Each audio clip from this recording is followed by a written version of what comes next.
జై బీసీ. బీసీలో ఐక్యంగా ఉండే ఆలోచన దగ్గరికి వచ్చింది అందరికి, ప్రతి ఒక్కరికి. ఇప్పుడు మన ఢిల్లీలో మీటింగ్ ఎట్లా ఎలక్షన్స్ అయిందో, హిందూ ముస్లింస్ ఒకటై బీజేపీని గెలిపించారో అదే విధంగా తెలంగాణలో బీసీలు అంతా ఒకటైతున్నారు. 51% ఉన్న బీసీలకు అది ఏది కావాలన్నది ఆలోచన చేస్తా ఉన్నారు.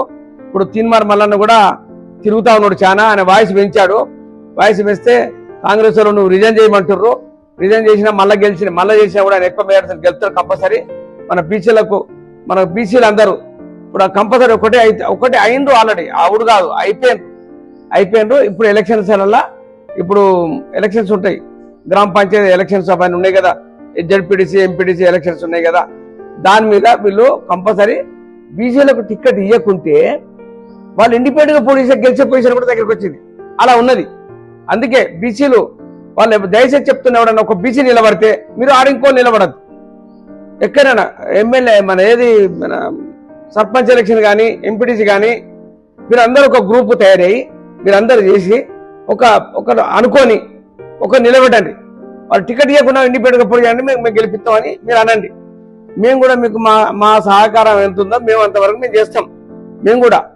మేము అక్కడ తిరుగుతాం, మీతోని ఆ విషయాన్ని తిరుగుతాము. ఇప్పుడు జనం అంతా ఒకటైతుర్రు, అవసరం ఉంటే మళ్ళీ రిజైన్ చేపించి మళ్ళీ మేము గెలిపిస్తాం. బీసీలు అందరం కలిసి మేము పెట్టుకుంటాం, అందరం కలిసి.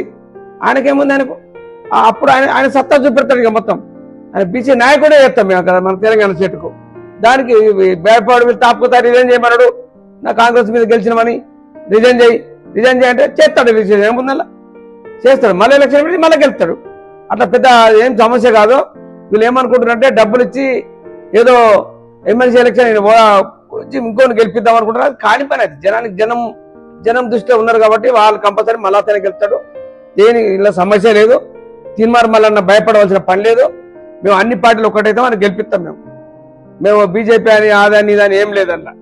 ఒక పార్టీ ఒక కులము మీద వెళ్ళినప్పుడు ఆ కులాన్ని గెలిపించుకునే మాకు సత్తా మాకున్నది అందరికీ అని నేను అనుకుంటున్నాను. కంపల్సరీ మేము ఏదో ఒక రోజు మీటింగ్ పెట్టి దీని మీద చర్చించుకొని మేమందరం కలిసి మాట్లాడుకుంటాం.